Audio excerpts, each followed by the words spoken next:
Video में हम लोग कंप्यूटर की मेमोरी के बारे में पढ़ने वाले हैं। कंप्यूटर में कौन कौन सी मेमोरी होती है, उन मेमोरी के क्या मात्रक होते हैं, इनको भी देखेंगे। कंप्यूटर में कौन कौन सी बसेज यूज होती है उनको देखेंगे। कंप्यूटर में कौन कौन से पोर्ट्स होते हैं वो देखेंगे। और उस कंप्यूटर के कीबोर्ड के शॉर्टकट से हम कौन कौन सा काम कर सकते हैं उनको देखेंगे। और कुछ इंपॉर्टेंट फुल फॉर्म है जो आपके एग्जाम में पूछे जाते हैं, उनको भी हम इस वीडियो में देखने वाले हैं। तो चलिए हम अपनी इस वीडियो को स्टार्ट करते हैं। सबसे पहले हम पढ़ते हैं इसमें कंप्यूटर की मेमोरी के बारे में। तो ये क्या होता है? तो कंप्यूटर की मेमोरी का उपयोग जो होता है डेटा और निर्देश को स्टोर करने के लिए किया जाता है। डेटा मतलब कि जो भी डाटा हम रखे हैं अपने सिस्टम में, जैसे कि सॉन्ग्स रखे हैं, मूवीज रखे हैं, फोटोज रखे हैं, तो सब क्या हो जाएगा, आपके पास डेटा हो जाएगा। और निर्देश मतलब इंस्ट्रक्शन, कि हम कौन सा इंस्ट्रक्शन दे रहे हैं कंप्यूटर को, हम कंप्यूटर से कौन सा काम करवाना चाहते हैं, वो आपका जो होता है वो स्टोर करने का काम करता है कौन, मेमोरी। अच्छा, इंस्ट्रक्शन कैसे देते हैं? तो मोबाइल में हम एप्लीकेशन के माध्यम से देते हैं और सिस्टम में हम सॉफ्टवेयर के माध्यम से कंप्यूटर को निर्देश देते हैं। तो इन इंस्ट्रक्शंस को, इन एप्लीकेशन को, इन सॉफ्टवेयर्स को जहां पे स्टोर किया जाता है उसे हम कंप्यूटर मेमोरी कहते हैं। मेमोरी में इसे स्टोर किया जाता है। अगर हम कंप्यूटर मेमोरी के प्रकार की बात करें तो इसको हम बेसिकली 3 प्रकार से बांटते हैं। कौन कौन सा? एक को बोलते हैं प्राथमिक मेमोरी या उसी को बोलते हैं मुख्य मेमोरी। दूसरा होता है कैश मेमोरी। तीसरा होता है सेकेंडरी मेमोरी, से हम द्वितीयक मेमोरी भी बोलते हैं। अगर हम प्राथमिक मेमोरी की बात करें तो इसे 2 पार्ट में बांटते हैं। एक को बोलते हैं रैम और दूसरे को बोलते हैं रोम। अगर हम सेकेंडरी मेमोरी की बात करें तो पहला हम बांटते हैं एसडीडी, दूसरा एसडीडी, तीसरा होता है ऑप्टिकल ड्राइव, चौथा होता है फ्लैश ड्राइव, पांचवा होता है मेमोरी कार्ड, छठा होता है मैग्नेटिक टेप और सातवां होता है एनएएस। तो सेकेंडरी मेमोरी जो है वो आप कितने टाइप के होते हैं, या ये आपके सेकेंडरी मेमोरी कहलाते हैं। अगर हम रैम की बात करें तो रैम को 3 प्रकार से फिर से बांटते हैं। एक को बोलते हैं हम डी रैम, दूसरे को बोलते हैं एस रैम और तीसरे बोलते हैं एसबी रैम। ये रैम के प्रकार हैं। अगर हम रोम की बात करें तो रोम को हम बांटते हैं एम रोम, पी रोम, ईपी रोम, ईईपी रोम और ये फ्लैश मेमोरी, हम ये रोम को इतने प्रकार से बांटते हैं। तो इन मेमोरीज का कहां पे यूज होता है और ये मेमोरी क्या है, चलिए इनको हम डिटेल में समझते हैं। पहला हम पढ़ते हैं कैश मेमोरी के बारे में। तो कैश मेमोरी जो होता है वो कंप्यूटर की सबसे तेज और छोटी मेमोरी होती है। अगर हम रजिस्टर की बात करें, रजिस्टर जो होता है सीपीयू यूज करता है। ये जो सीपीयू है ये कौन सा मेमोरी यूज करता है, रजिस्टर यूज करता है। अगर रजिस्टर की बाद की हम बात करें तो कंप्यूटर का सबसे तेज और सबसे छोटा मेमोरी कौन सा होता है, कैश मेमोरी होता है, जो कि सेंट्रल प्रोसेसिंग यूनिट यानी कि सीपीयू और मुख्य मेमोरी यानी कि रैम, सीपीयू और रैम के बीच में ये हाई स्पीड बफर का काम करता है। ठीक है, क्या काम करता है, बफर का काम करता है सीपीयू और मेन मेमोरी के बीच में। इसका मुख्य उद्देश्य जो होता है वो प्रोसेसर को डेटा और निर्देश तेजी से उपलब्ध कराना, यानी सीपीयू को जो भी डेटा और निर्देश चाहिए, इंस्ट्रक्शन चाहिए, इसको कौन देता है, कैश मेमोरी देता है। जिससे कंप्यूटर की गति और ओवरऑल जो प्रदर्शन है, समग्र प्रदर्शन है, वो क्या होता है, सुधार होता है उसमें, स्पीड इसका जो होता है वो काफी बढ़ जाता है। डेटा और प्रोग्राम के उन हिस्सों को रखने के लिए उपयोग किया जाता है जो सीपीयू द्वारा सबसे अधिक उपयोग किए जाते हैं। यानी सीपीयू जो होता है जिस डाटा का सबसे अधिक उपयोग करता है उसको वो कैश में रखता है, और सीपीयू जिस डाटा का थोड़ा सा कम यूज करता है उसको मेन मेमोरी में रखता है, और सीपीयू जो सबसे कम डाटा स्टोर करता है उसको सेकेंडरी में रखता है। ठीक है, कहा जाता है सेकेंडरी, या हम जो भी डाटा रखते हैं हम कहा जाते हैं सेकेंडरी में रखते हैं। लेकिन जो सीपीयू को डाटा यूज करना होता है वो या तो कैश से करता है या मेन मेमोरी से करता है। तो इसको ये कैसे बांटता है, तो सबसे ज्यादा जो हम डाटा यूज करते हैं, जो सीपीयू को सबसे ज्यादा डेटा चाहिए बार बार, वो उसको कैश में रख लेता है ताकि इसे सिस्टम जो होता है वो फास्ट हो जाए। और कैश से जो थोड़ा सा कम डाटा है जिसका कम यूज होता है रैम कैश की अपेक्षा, उसको वो मेन मेमोरी में डाल देता है। मुख्य मेमोरी की तुलना में ये बहुत तेज होता है और मुख्य मेमोरी की तुलना में कम एक्सेस टाइम लेती है। एक्सेस टाइम का मतलब होता है कितना जल्दी हमको डाटा मिल जाता है। तो मेन मेमोरी के तुलना में कैश मेमोरी से डाटा निकालना बहुत ही कम टाइम में संभव हो पाता है, इसलिए ये काफी तेज हो जाता है। डेटा को अस्थायी उपयोग के लिए स्टोर करता है, यानी कि टेम्पोररी स्टोरेज करता है, यानी कि अगर सिस्टम को हम बंद कर दे, कंप्यूटर को बंद कर दे या कंप्यूटर का पावर सप्लाई बंद कर दे हम, तो जो कैश मेमोरी में डाटा होता है वो आपका डिलीट हो जाता है। ठीक है, ये जो होता है आपका बहुत ही महंगा होता है, इसलिए हम इसको कैश मेमोरी को कम यूज करते हैं, कम साइज में यूज करते हैं, ताकि क्योंकि ये काफी महंगा होता है, काफी कॉस्टली होता है। अब हम देखते हैं प्राथमिक मेमोरी के बारे में। प्राथमिक मेमोरी कितने प्रकार का था आपका? दो प्रकार का, एक था रैम और दूसरा था रॉम। अगर हम रैम की बात करें तो रैम का फुल फॉर्म होता है रैंडम एक्सेस मेमोरी, और ये आपका होता है वोलेटाइल होता है, जिसको हम अस्थायी भी बोलते हैं। वोलेटाइल अभी हम समझे कि अगर हम सिस्टम का पावर ऑफ कर दें तो उसका जो भी डाटा है वो डिलीट हो जाता है। रैम जो होता है वो काफी तेज होता है। यह रैम क्या होता है? चालू प्रोग्राम और डेटा के लिए काम करता है। जो भी प्रोग्राम चालू किए हैं उसके लिए रैम यूज होता है, यानी समझ सकते हैं जैसे मोबाइल है या सॉफ्टवेयर है, मोबाइल है या कंप्यूटर है, तो मोबाइल में एप्लीकेशन खोलते हैं और कंप्यूटर में सॉफ्टवेयर खोलते हैं। तो जो एप्लीकेशन जो सॉफ्टवेयर खोले हैं, जो चल रहा है, वो आपका कहाँ जाता है? रैम में जाता है। ठीक, उसका डाटा कहाँ स्टोर होता है? रैम में स्टोर होता है, जब तक हम उस सॉफ्टवेयर को, उस एप्लीकेशन को यूज कर रहे हैं। ठीक है, रैम जो होता है रीड और राइट दोनों प्रकार का होता है। क्लियर यहां तक? रोम की अगर हम बात करें तो रोम का फुल फॉर्म होता है read only memory. Full form याद रखिएगा, ये आप बहुत इंपॉर्टेंट आपसे पूछा जाता है। रोम जो होता है नॉन वोलेटाइल होता है, ठीक है, जिसको बोलते हैं स्थायी मेमोरी। इसका मतलब है कि अगर हम सिस्टम का पावर ऑफ कर दें तो हमारा इसका डाटा जो है वो इरेज नहीं होता है, डिलीट नहीं होता है। रोम जो होता है वो रैम की अपेक्षा धीमा होता है, स्लो होता है। अच्छा, रोम में क्या स्टोर होता है? तो बूटिंग निर्देश स्टोर होता है, जिसको हम बायस भी बोलते हैं। अगर हम बायस के फुल फॉर्म की बात करें तो ये आपका होता है बेसिक इनपुट आउटपुट सिस्टम। ठीक है, तो बूटिंग निर्देश इसमें स्टोर होता है। ये क्या होता है? तो देखिएगा, जब हम सिस्टम को ऑन करते हैं तो सिस्टम ऑटोमेटिक कुछ प्रोग्राम को वो इंस्टॉल करता है, रैम में लेकर के आता है। तो जो प्रोग्राम रैम में लेके आता है वो प्रोग्राम कहां से आता है? तो वो प्रोग्राम रोम से आता है। जब स्विच ऑन करते हैं तो सिस्टम को कैसे पता चलता है कि हमें कौन कौन सा काम करना है? स्विच ऑन होने के बाद, स्विच ऑन होने के बाद हमारा जो मॉनिटर है वो ऑन होना चाहिए।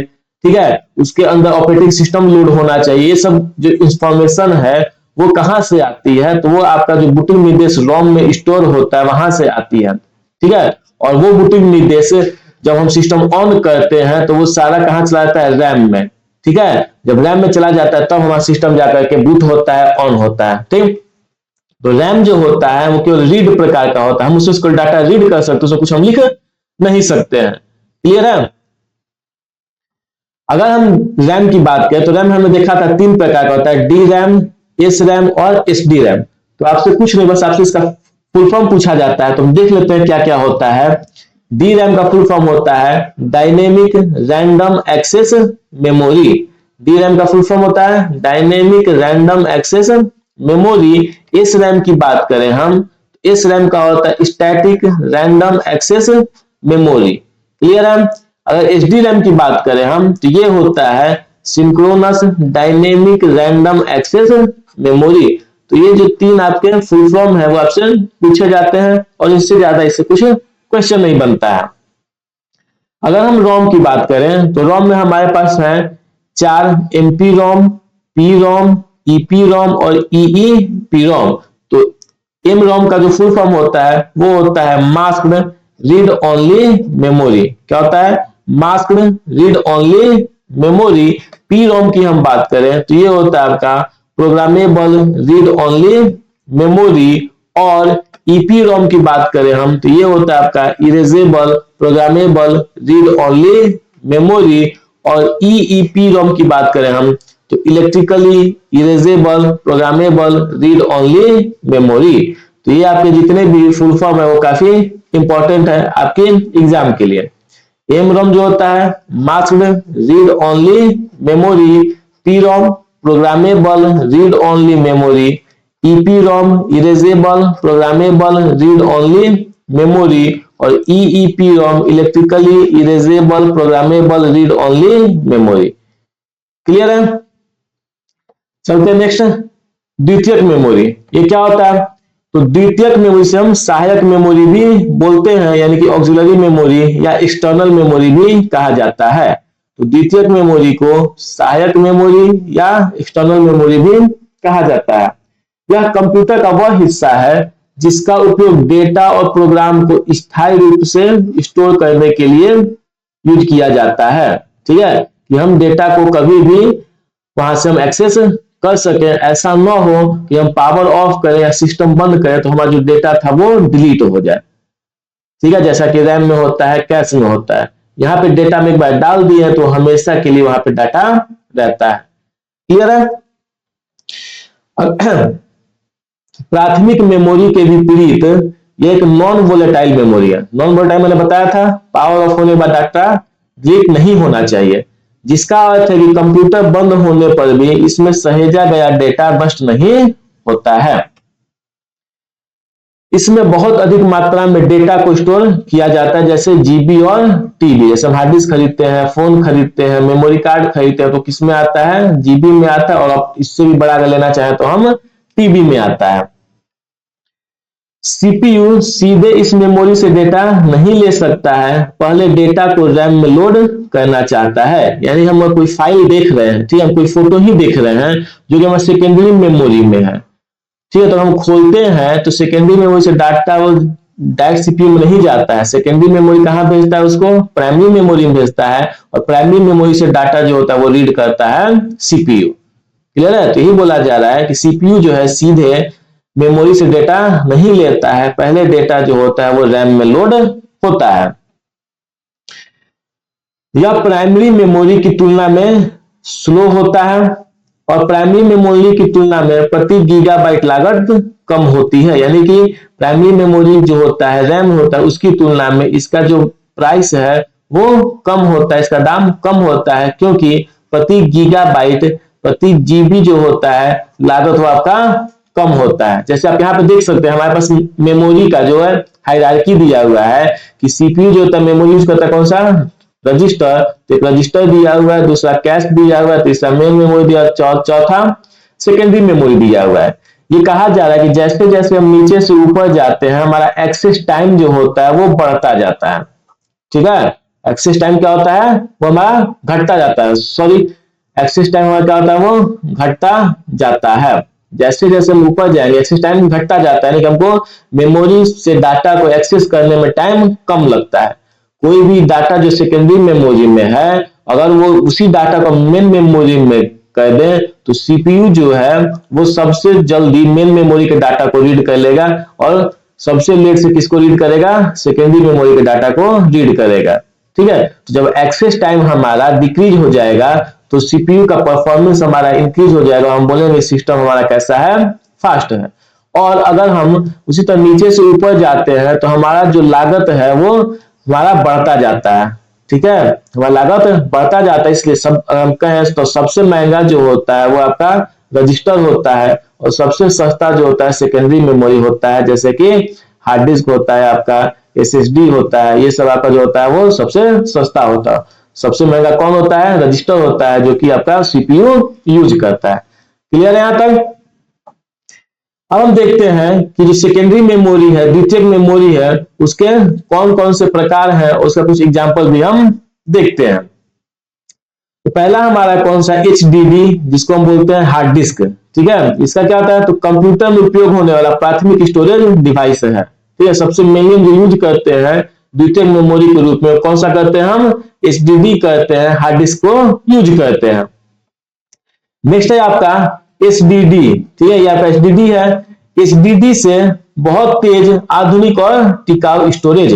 पहले हम एचडीडी यूज करते थे, लेकिन अब जो हम यूज करते हैं वो एसएसडी यूज करते हैं। ये एचडीडी से आपका बहुत ही तेज होता है। ठीक है, नेक्स्ट है आपके पास पेन ड्राइव या यूएसबी फ्लैश ड्राइव। जो पेन ड्राइव है हम इसी को बोलते हैं यूएसबी फ्लैश ड्राइव। ये पोर्टेबल होता है, एक जगह से दूसरी जगह ले जा सकते हैं और आसानी से एक जगह से दूसरी जगह ले जाने के योग्य होता है। ऑप्टिकल डिस्क में आता है आपका सीडी, डीवीडी, ब्लू रे। ये क्या करता है, डेटा स्टोर करने के लिए लेजर तकनीक का उपयोग करता है। नेक्स्ट है आपके पास मैग्नेटिक टेप। ये जो है पहले का जो टेप होता था, बोलते थे क्या, मैग्नेटिक टेप बड़े पैमाने पर डेटा बैकअप के लिए उपयोग किया जाता है। नेक्स्ट है आपके पास फ्लॉपी डिस्क। ये फ्लॉपी डिस्क है आपका, और ये बहुत पहले यूज होता था। इसमें हम 1.44 MB का डाटा स्टोर कर सकते हैं, ठीक है।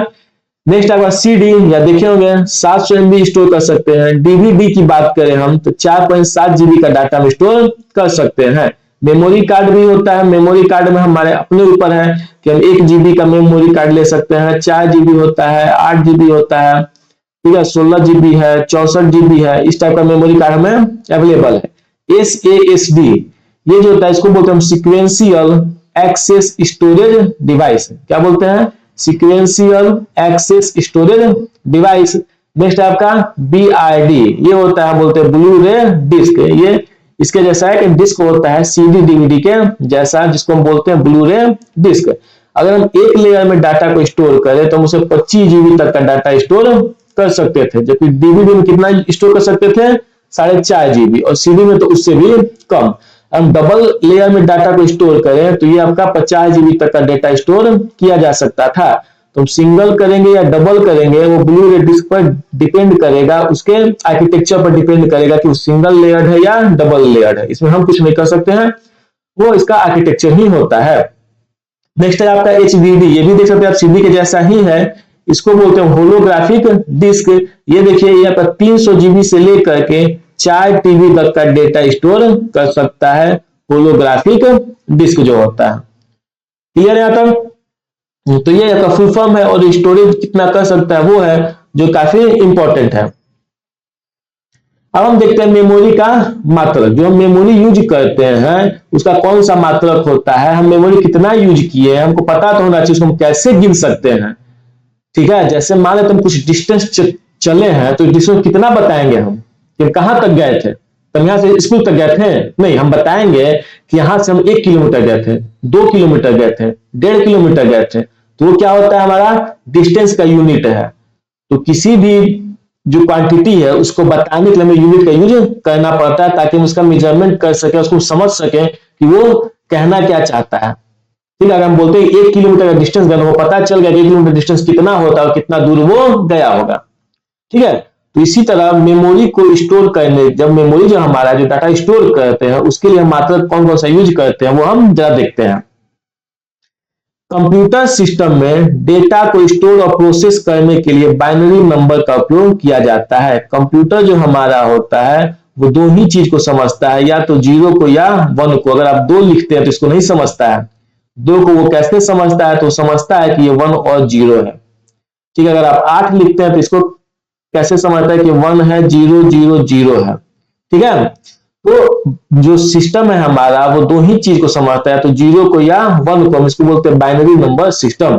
जो भी डाटा हम कंप्यूटर को देते हैं वो बाइनरी नंबर सिस्टम में ही स्टोर होता है, और कोई जो सिस्टम फॉर्मेट है वो नहीं जानता है, केवल बाइनरी नंबर सिस्टम फॉर्मेट को ही ये जानता है।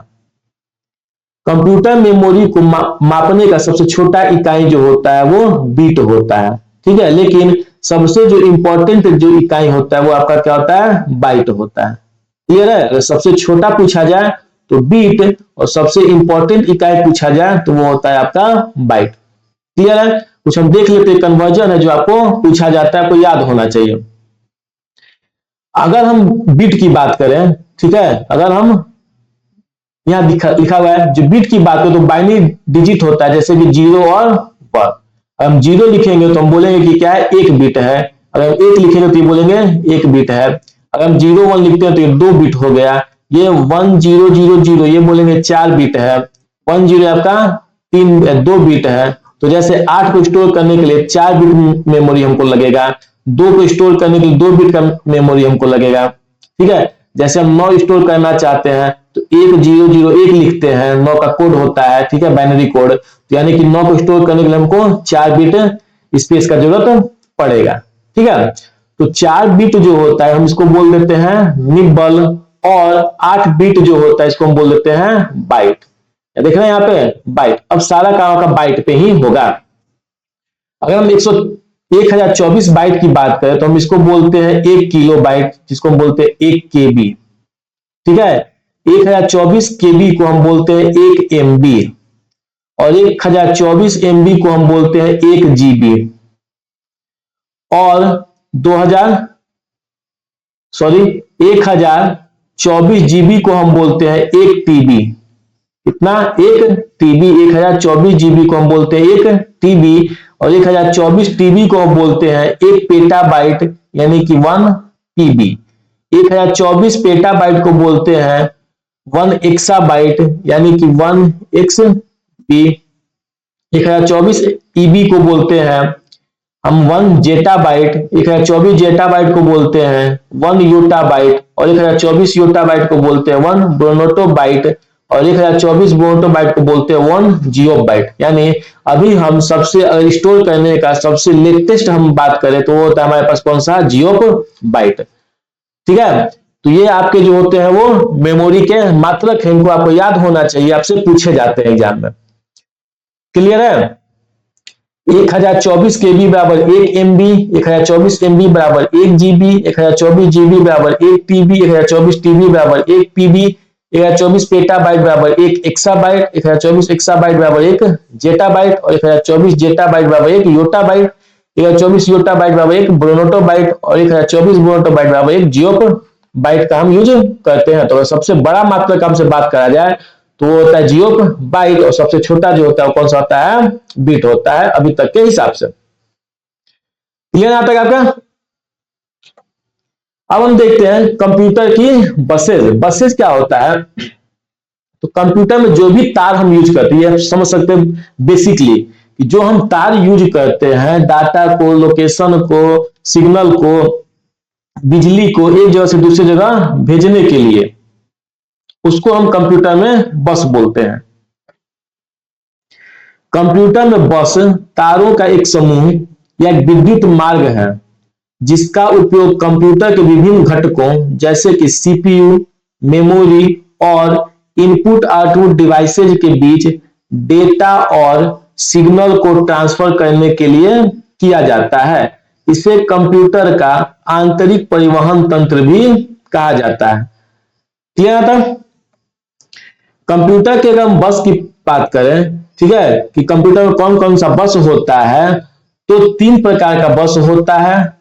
ठीक है, जिसको हम सिस्टम बस का हिस्सा मानते हैं, वो सिस्टम बस के अंतर्गत आता है। कौन कौन सा होता है? तो डाटा बस, एड्रेस बस और ये कंट्रोल बस। तो क्या हम यहाँ देखे थे कि सीपीयू, मेमोरी और इनपुट आउटपुट 3 हमारे पास कंपोनेंट है। इनके बीच में डेटा का, ये ना था, इनके बीच में डेटा का जो ट्रांसफर होता है, एड्रेस का ट्रांसफर होता है, कंट्रोल का जो ट्रांसफर होता है, वो आपका जिसके माध्यम से होता है वो आपका कहलाता है डेटा बस, एड्रेस बस और कंट्रोल बस, और ये आपके जो होते हैं वो सिस्टम बस के अंतर्गत आते हैं। क्लियर आता है? पहला डेटा बस। डेटा बस का क्या काम है? तो यह वास्तविक डाटा को सीपीयू, मेमोरी और इनपुट आउटपुट डिवाइस के बीच ले जाता है। डाटा बस के थ्रू जो भी हमारा डाटा है वो सीपीयू को, मेमोरी को और इनपुट आउटपुट को अवेलेबल होता है। यह द्विदिवसीय होता है, द्विदिशीय होता है, जिसको हम बाई डायरेक्शनल भी बोलते हैं। यानी डेटा जो होता है दोनों दिशाओं में जा सकता है, यानी सीपीयू से मेमोरी की ओर और मेमोरी से सीपीयू की ओर हमारा डेटा जा सकता है, या सीपीयू से इनपुट आउटपुट की और इनपुट आउटपुट से सीपीयू की हमारा डेटा आ जा सकता है। इसे बोलते हैं क्या? By directional. डेटा बस की चौड़ाई जो होता है वो ये निर्धारित करती है कि एक समय में कितना डेटा ट्रांसफर किया जा सकता है। जो डेटा बस की चौड़ाई है वो बताता है कि एक बार में डेटा हमारा कितना ट्रांसफर किया जा सकता है। जैसे 32 बिट किया जा सकता है या 64 बिट किया जा सकता है। यहां तक। नेक्स्ट है हमारे पास एड्रेस बस। ये क्या होता है? इसका काम क्या है? तो यह सीपीयू द्वारा डेटा को मेमोरी या किसी विशिष्ट डिवाइस में पढ़ने लिखने के लिए आवश्यक मेमोरी लोकेशन को ले जाता है। ठीक है, सीपीयू जो होता है किस मेमोरी लोकेशन को यूज करना चाहता है, किस इनपुट आउटपुट को यूज करना चाहता है, उसका कुछ लोकेशन होगा। किस मेमोरी में डाटा ये लिखना चाहता है या किस मेमोरी से डाटा ये रीड करना चाहता है, उसका कुछ लोकेशन होगा। तो वो लोकेशन जो होता है वो आपका एड्रेस बस के थ्रू आता जाता है। क्लियर है। और यह जो होता है आपका यूनि डायरेक्शनल होता है, एक डीसीए होता है जो कि हमेशा सीपीयू से मेमोरी की तरफ ही जाता है। सीपीयू से देखिए यहाँ पे आपका ये गया है मेमोरी की तरफ और ये इनपुट आउटपुट की तरफ। ठीक है। नेक्स्ट है आपके पास कंट्रोल बस। ये क्या कहता है, यह कंप्यूटर के विभिन्न घटकों के बीच कोऑर्डिनेशन यानी कि समन्वय और सिंक्रोनाइजेशन के लिए कंट्रोल सिग्नल को ले जाता है। जैसे कि डेटा पढ़ा जा रहा है या लिखा जा रहा है, ये बताने का काम आपका जो सिग्नल करता है उस सिग्नल को कंट्रोल बस ही लेकर के जाता है। ठीक है, कि मेमोरी में डाटा हम रीड कर रहे हैं या मेमोरी में डाटा राइट कर रहे हैं। लिखा है मेमोरी से डाटा हम पढ़ रहे हैं, मेमोरी में डाटा हम लिख रहे हैं, ये पता चलना चाहिए मेमोरी को। तो वो कौन बताता है, वो कंट्रोल सिग्नल बताता है। क्लियर है तक। यह जो होता है आपका द्विदिशीय होता है, यानी डेटा दोनों दिशाओं में जा सकता है। अगर हम बस के प्रकार की बात करें वर्गीकरण के आधार पर, वो था आपका आर्किटेक्चर के आधार पर। ठीक है, तो आर्किटेक्चर के आधार पर कितना था, 3 था। ठीक है, तो वर्गीकरण के आधार पे आपका हो जाएगा कौन कौन सा, आंतरिक बस और बाहरी बस। आंतरिक बस और बाहरी बस। आंतरिक बस क्या होता है, ये मदरबोर्ड पर प्रोसेसर और मुख्य मेमोरी के बीच कनेक्शन बनाता है। ठीक है, आंतरिक बस जो होता है वो आपका मदरबोर्ड पर प्रोसेसर सीपीयू और मुख्य मेमोरी के बीच में जो कनेक्शन प्रदान करता है वो आपका होता है आंतरिक बस। बाहरी बस क्या होता है, तो ये बाहरी उपकरणों जैसे कि प्रिंटर, कीबोर्ड, हार्ड ड्राइव को सिस्टम से जोड़ता है। बाहर से जो भी हम जोड़ते हैं वो जिस बस के थ्रू जुड़ता है उसको हम बोलते हैं बाहरी बस। क्लियर है यहां तक। नेक्स्ट है आपके पास पोर्ट्स। पोर्ट्स क्या होता है, तो हम जो भी डिवाइसेज कनेक्ट करते हैं उसके लिए एक स्विच चाहिए, हमको चाहिए ना। अगर आप देखिएगा तो हमारे सिस्टम में जो भी डिवाइसेज कनेक्ट होते हैं सबका अलग अलग स्विच होता है या कनेक्शन पॉइंट होता है। जैसे मानते हैं हम कि कोई स्पीकर ऐड करना चाहते हैं, उसका देखिए स्विच कैसा होता है। हम पेन ड्राइव ऐड करना चाहते हैं, उसका स्विच कैसा होता है। ठीक है, हम HDMI केबल ऐड करना चाहते हैं, उसका स्विच कैसा होता है। हम इथरनेट ऐड करना चाहते हैं, उसका स्विच कैसा होता है। उन स्विचेज को हम क्या बोलते हैं, पोर्ट बोलते हैं। क्लियर है। तो कंप्यूटर में पोर्ट एक ऐसा इंटरफेस या कनेक्शन पॉइंट है जो बाहरी डिवाइस को कंप्यूटर से जोड़ने और डेटा ट्रांसफर करने में मदद करता है। ठीक है, पोर्ट क्या है, इंटरफेस या कनेक्शन पॉइंट है जहां से बाहरी डिवाइस को हम लोग कंप्यूटर से जोड़ते हैं। ये जो आपके हैं वो सारे के सारे पोर्ट हैं, आप देख सकते हैं। ये सब आपका क्या है, कनेक्शन पॉइंट है। इसमें हम अपने एक्सटर्नल डिवाइस को जोड़ते हैं। हर एक पॉइंट जो है आपका वो अलग अलग डिवाइसेस के लिए बना हुआ है। तो हम सबको समझते हैं क्या होता है। तो पोर्ट जो होता है इसको हम संचार पोर्ट भी कहते हैं, कम्युनिकेशन पोर्ट भी कहते हैं, क्योंकि इसी के जरिए हम लोग डेटा का ट्रांसफर करते हैं। पोर्ट का मुख्य कार्य होता है कंप्यूटर और अन्य डिवाइसेज के बीच डेटा, बिजली या सिग्नल का आदान प्रदान करना। जैसे हम अगर अपने कीबोर्ड को हम सिस्टम से जोड़ देते हैं, सीपीयू से जोड़ देते हैं, तो इसका अलग से कोई तार नहीं होता है कि हम लाइन में जाकर के जोड़ देता हूं हमारे कीबोर्ड में लाइन आएगा। ठीक है, हम इसको सीपीयू से जोड़ देते हैं तो उसमें लाइन आ जाता है। आपको वहां पे एक जो बल्ब टाइप का है वो जलता हुआ दिखाई देगा। ठीक है, तो ये सब कैसे आता है, तो इस पोर्ट के माध्यम से ही डेटा भी आता है, बिजली भी आता है और सिग्नल भी आता है। तीनों जो आता है इन्हीं सब पोर्ट के माध्यम से ही आता है। कंप्यूटर में आपके 3 तरह के पोर्ट होते हैं। कौन कौन से, एक को बोलते हैं इंटरनल पोर्ट यानी कि आंतरिक पोर्ट, दूसरे को बोलते हैं एक्सटर्नल पोर्ट बाहरी पोर्ट, और तीसरे बोलते हैं वर्चुअल पोर्ट आभासी पोर्ट। क्लियर है। आइए समझते हैं इनको क्या होता है। तो पहला है इंटरनल पोर्ट। ये पोर्ट कैबिनेट के अंदर मदरबोर्ड पर होते हैं। जब हम सीपीयू खोलेंगे अंदर तो सीपीयू के अंदर जो मदरबोर्ड होता है उस पर जो भी पोर्ट होते हैं उसको इंटरनल पोर्ट कहते हैं। इसका क्या काम है, तो इंटरनल पोर्ट का उपयोग हम लोग हार्ड डिस्क ड्राइव ठीक है, सीडी ड्राइव या अन्य आंतरिक घटकों को जोड़ने के लिए किया जाता है। इंटरनल जो कंपोनेंट होते हैं उनको जोड़ने के लिए किया जाता है। जैसे अगर हम बात करें, ये मदरबोर्ड पे देखेंगे आप, तो ये आपको ये इस टाइप का एक पोर्ट दिखेगा, इसको हम बोलते हैं साटा पोर्ट। कौन सा? साटा पोर्ट। इसका फुल फॉर्म होता है serial advanced technology attachment. Serial advanced technology attachment. इसका काम होता है हार्ड ड्राइव यानी कि हार्ड डिस्क और एसएसडी को जोड़ने के लिए हम यूज करते हैं किसका? साटा पोर्ट का। और ये आपका इंटरनल पोर्ट है। नेक्स्ट है आपके पास आईडीई पोर्ट। यहां पे जो दिखा है आईडीई पोर्ट, इसका फुल फॉर्म होता है integrated drive electronics. Integrated drive electronics. इसको हम लोग पैरेलल एटीए भी कहते हैं, यानी कि इसको हम पाटा भी कहते हैं। इससे ऊपर में साटा था, उसी तरह क्या है? पाटा, पैरेलल एटीए। और ऐसे इसका जो नाम होता है ओरिजिनल, वो है आपका आईडीई, इंटीग्रेटेड ड्राइव इलेक्ट्रॉनिक्स। इसको याद रखेंगे कि इसको हम पाटा भी कहते हैं। ठीक है, यानी कि parallel advance technology attachment. Clear है? इसका उपयोग करते थे हम पुराने कंप्यूटर में हार्ड डिस्क के लिए।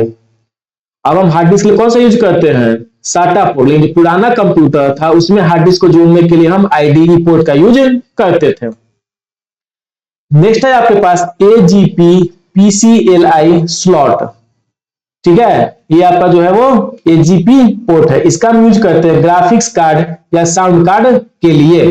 ठीक है, अगर एजीपी का फुल फॉर्म पूछा जाए आपसे, फुल फॉर्म बहुत इंपॉर्टेंट है, एक्सीलरेटेड ग्राफिक्स पोर्ट, या पीसीएलई का पेरिफेरल कंपोनेंट इंटरकनेक्ट एक्सप्रेस।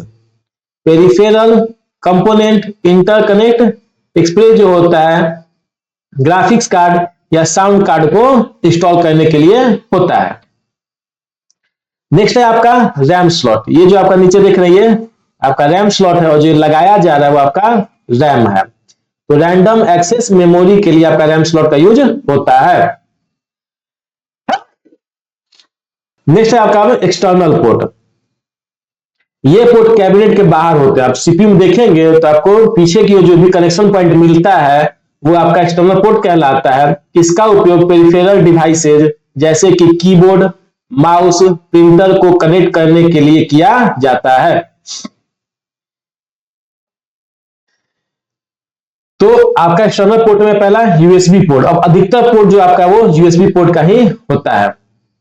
पहले होते थे अलग अलग पोर्ट, लेकिन अब बहुत सारे पोर्ट को कंबाइन करके यूएसबी पोर्ट बना दिया गया है। यूएसबी का जो फुल फॉर्म होता है यूनिवर्सल सीरियल बस होता है। इससे हम mouse, keyboard, pen drive, printer आदि को कनेक्ट करते हैं। नेक्स्ट आपका HDMI पोर्ट। ये होता है हाई डिफिनिशन मल्टीमीडिया इंटरफेस। इसको हम वीडियो या ऑडियो के लिए यूज करते हैं, जैसे मॉनिटर को कनेक्ट करने के लिए, प्रोजेक्टर को कनेक्ट करने के लिए, टीवी को कनेक्ट करने के लिए हम HDMI पोर्ट का यूज करते हैं। नेक्स्ट है आपका VGA पोर्ट, वीडियो ग्राफिक्स अरे। VGA का क्या फुल फॉर्म है? वीडियो ग्राफिक्स अरे। ये जो आपका पुराने जमाने में मॉनिटर को कनेक्ट करने के लिए किया जाता था, अब जो है वो HDMI का यूज किया जाता है। ये आप देख रहे हैं आपका VGA पोर्ट है।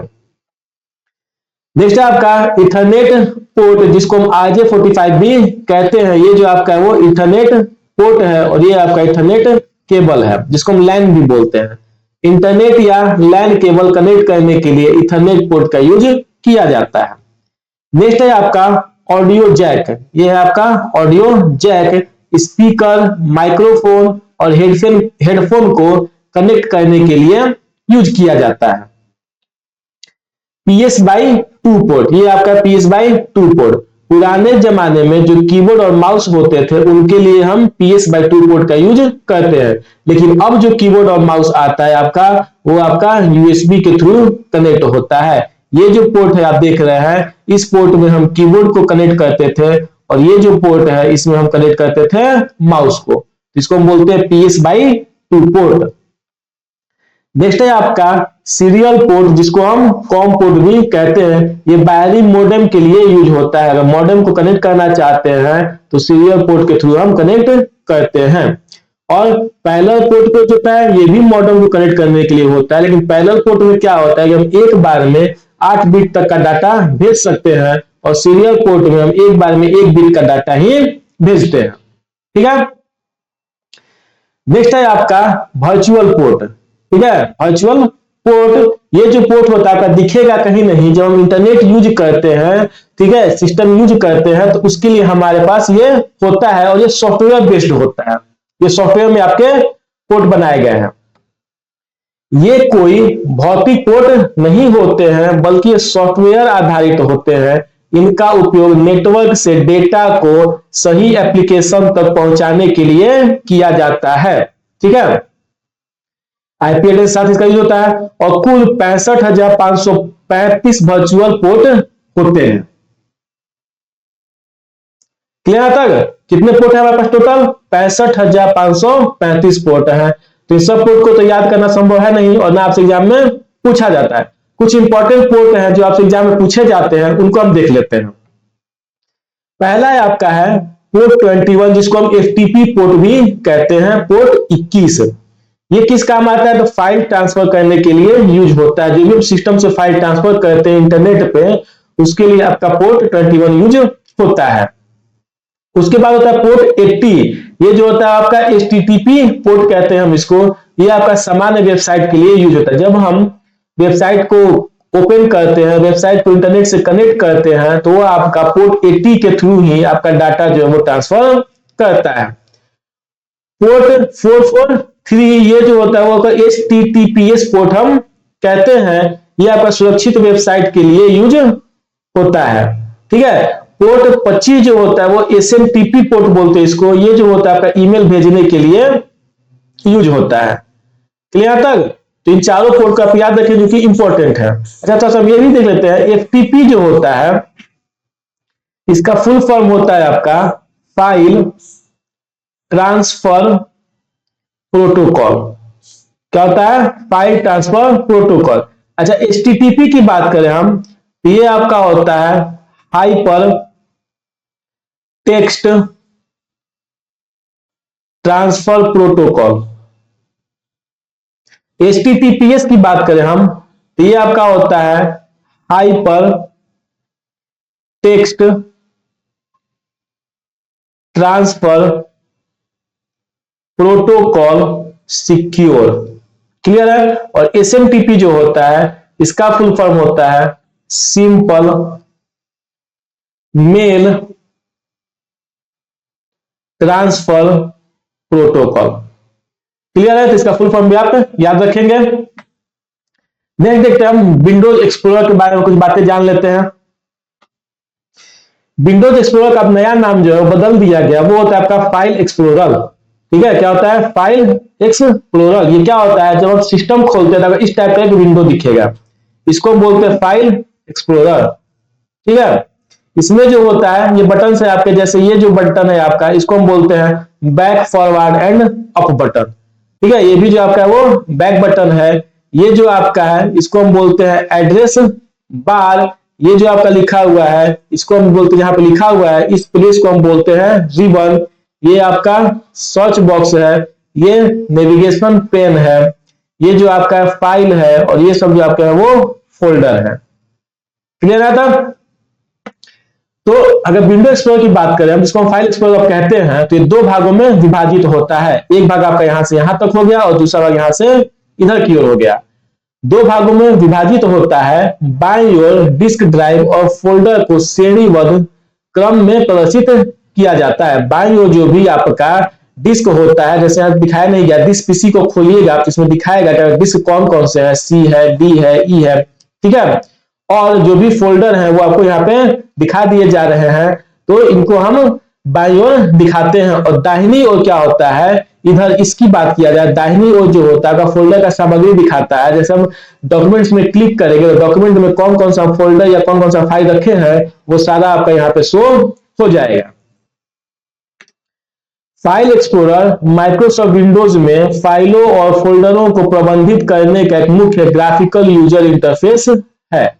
ठीक है, क्या ग्राफिकल यूजर इंटरफेस हमें दिखता है, हम बस क्लिक करके फाइल को हम उसको मैनेज और यूज कर सकते हैं। यह यूजर को हार्ड ड्राइव, यूएसबी या क्लाउड पर डेटा को खोजने, खोलने, कॉपी करने, हटाने और व्यवस्थित करने की सुविधा प्रदान करता है। ठीक है, जैसे आप देख सकते हैं वन ड्राइव है, जिस पीसी में हार्ड ड्राइव होगा, इसमें जो भी डेटा होता है इसको हम यूज कर सकते हैं। जो भी हम करना चाहते हैं, खोलना चाहते हैं, कॉपी करना चाहते हैं, डिलीट करना चाहते हैं, लिखना चाहते हैं, जो भी हम करना चाहते हैं उसको ये करने की सुविधा प्रदान करता है। अगर हम इस विंडोज एक्सप्लोरर को खोलना चाहते हैं, ठीक है, तो हम इसके लिए विंडोज की प्लस ई जो है शॉर्टकट दबा सकते हैं, नहीं तो टास्क बार से इसको हम खोल सकते हैं। टास्क बार में माई कंप्यूटर से नाम से एक आपको आइकन दिखेगा, वहां पे आप क्लिक करके इसको खोल सकते हैं। आइए कुछ शॉर्टकट की हम देख लेते हैं कीबोर्ड का, जो कि आपको एग्जाम में पूछे जाते हैं। पहला होता है कंट्रोल ए, जिसको सिलेक्ट ऑल बोलते हैं। जितना भी हमारे पास फाइल और फोल्डर है फाइल एक्सप्लोरर में, उसको हम एक साथ सिलेक्ट करना चाहते हैं तो हम कंट्रोल ए प्रेस करते हैं। ऑल्ट टैब जो होता है switch to next open program, और ऑल्ट शिफ्ट और टैब होता है switch the previous open program. जैसे अगर हम ऑल्ट प्लस टैब दबाते हैं, ठीक है, तो हमें यह दिखा देगा कि कितने सारे प्रोग्राम खुले हुए हैं। ठीक है, कितने सारे प्रोग्राम खुले हुए हैं ये आपका दिखा देगा। और हम ऑल्ट प्लस टैब फिर दबाएंगे तो हम, जैसे अभी यहाँ पे स्क्वायर बॉक्स दिख रहा है, तो अभी इसका मतलब क्या, कर्सर इस पे है। ऑल्ट प्लस टैब इंटर दबाएंगे तो ये खुल जाएगा। हमको खोलना किसको है, इसको, इस जो क्रोम का जो फाइल है इसको हमें खोलना है, तो ऑल्ट प्लस टैब दबा करके हमें इस स्क्वायर वाले बॉक्स को यहाँ शिफ्ट करना पड़ेगा, तब जाकर के इंटर दबाएंगे तो ये खुलेगा। अच्छा, अब मान हम यहाँ पे पहुंच गए हैं गूगल क्रोम पे, ठीक है। अब हम वर्ड को खोलना चाहते हैं, पीछे आना चाहते हैं ना वर्ड को, तो वो क्या दबाना पड़ेगा, ऑल्ट शिफ्ट और टैब, और ये हम 2 बार दबाएंगे। एक बार दबाएंगे तो ये स्क्वायर वाला यहाँ पे आएगा पीछे, और फिर दूसरी बार दबाएंगे तो यहाँ आ जाएगा, और फिर इंटर दबाएंगे तो ये वाला फाइल हमारा खुल जाएगा। तो आप याद देखिए, छोटा सा ऑल्ट प्लस टैब दबाते हैं तो switch to the next open program, अगला प्रोग्राम जो खुला हुआ है वो आपको ओपन हो जाता है। और ऑल्ट शिफ्ट और टैब दबाते हैं तो जो उसके पहले वाला प्रोग्राम खुला था वहां पे ये चला जाता है, वो प्रोग्राम को ये खोल देता है। नेक्स्ट है आपका Windows plus tab. Open the task view to show a full screen overview of all open windows and virtual desktop. जो भी हम टास्क खोले हैं, जो भी हम सॉफ्टवेयर खोले हैं, ठीक है, उनके विंडोज को ये दिखा देता है इस टाइप से। ठीक है, कौन कौन सा हम डेस्कटॉप खोले हैं उसको दिखा देता है, और कौन कौन सा सॉफ्टवेयर खोले हैं, कौन कौन सा विंडोज खोले हैं ये दिखा देता है।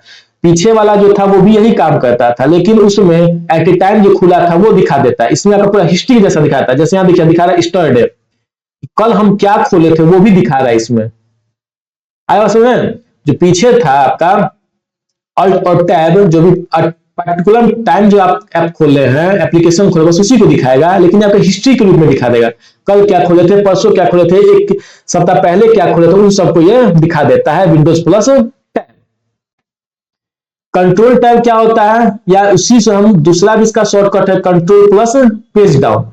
ये switches between the tab inside an application. Application के बीच में आप, या एप्लीकेशन जो भी टैब खोले हैं उनके बीच में स्विच करता है। जैसे हम मान लेते हैं ये आपका हमारे पास गूगल क्रोम है, तो गूगल क्रोम में इतने सारे टैब खोले हैं, व्हाट्सएप खोले हैं, फेसबुक खोले हैं, गूगल खोले हैं, न्यूज खोले हैं, और एक और न्यू टैब खोले हैं। ठीक है, तो इनके बीच में स्विच करना चाहते हैं। जैसे न्यू टैब से आना चाहते हैं कहां पे, न्यूज वाले पे, ठीक है, तो इसके लिए हमें क्या दबाना पड़ेगा, कंट्रोल शिफ्ट और टैब। ठीक है, जैसे मान लीजिए फेसबुक पे हैं और हमको जाना कहा है गूगल पे, तो इसके लिए दबाना पड़ेगा कंट्रोल प्लस टैब, तो हम उस स्विच पे चले जाएंगे। तो कंट्रोल टैब जो होता है वो एप्लीकेशन के बीच में जो भी टैब खुला हुआ है, या एप्लीकेशन में हम बोल सकते हैं जो भी टैब खुला हुआ है उनके बीच में स्विच करने का काम करता है। ठीक है, और ऑल्ट प्लस टैब हम जो पीछे देखे थे वो आपका जो एप्लीकेशन खुला हुआ है उसके बीच में स्विच, और ये एप्लीकेशन के बीच में टैब जो खुला है उसके बीच में स्विच करने का काम करता है। क्लियर है? आता ऑल्ट प्लस डब्ल्यू, जो भी हम फाइल खोले हुए हैं, वर्ड खोले हैं, एक्सेल खोले हैं, जो भी हम खोले हुए हैं, पीपीटी खोले हुए हैं, उस फाइल को बंद करना है तो हम शॉर्टकट यूज कर सकते हैं control plus W. Alt plus F4 जो है क्लोज द विंडो, जैसे फाइल एक्सप्लोरर हम खोले थे, ठीक है, या इसका भी यूज हम उस टाइप से कर सकते हैं। वर्ड खोले हैं या जो भी खोले हैं, ठीक है, उसको हम बंद करने का काम करते हैं। कुछ नहीं खुला हुआ है तो आपको सिस्टम को शट डाउन करने के यूज में आता है। जैसे डेस्कटॉप पे हम वर्ड खोले हैं तो अल्ट प्लस F4 दबाएंगे तो वर्ड का जो ओपन फाइल है वो बंद हो जाएगा। लेकिन अगर हम कुछ नहीं खोले हुए हैं और अल्ट प्लस F4 दबाते हैं तो आपका सिस्टम जो होता है वो शट डाउन हो जाता है। क्लियर है? अब चलिए अच्छा हम देख लेते हैं हमारा लास्ट टॉपिक जो था फुल फॉर्म्स का। ठीक है, तो दो चार फुल फॉर्म जो आपसे पूछे जाते हैं एग्जाम में। पहला आपका है इनियाक। इनियाक को बोलते हैं हम electronic numeric integrator and computer. Electronic numerical integrator and computer. EDVAC का फुल फॉर्म होता है electronic discrete variable automatic computer. क्या होता है? Electronic discrete variable automatic computer. EDSAC क्या होता है? तो electronic delay storage automatic computer. क्या होता है? Electronic delay storage automatic computer. UNIVAC क्या होता है? Universal automatic computer. यूपीएस क्या होता है? Uninterrupted power supply. यूपीएस देखिए आप, uninterrupted power supply. ULSI ultra large scale integration. VLSI very large scale integration. IC बोलते हैं इंटीग्रेटेड सर्किट। सीमोस बोलते हैं complementary metal oxide semi conductor. Bio जो होता है बेसिक इनपुट आउटपुट सिस्टम होता है। सीमोस जो होता है हमारे सिस्टम में जो भी डेट और टाइम जो है, ठीक है, उसको स्टोर करने का ये काम सीमोस करता है। सीमोस एक प्रकार का बैटरी है या बैटरी से चलने वाला है। क्लियर था? तो ये आज का आपका जो वीडियो था वो समाप्त हुआ। तो ये वीडियो आपको कैसा लगा कमेंट सेक्शन में जरूर बताइए। अगर वीडियो आपको पसंद आया तो इसे लाइक, सब्सक्राइब और शेयर जरूर करें। तो मिलते हैं आपसे अगली वीडियो में, तब तक के लिए धन्यवाद। Bye bye, take care.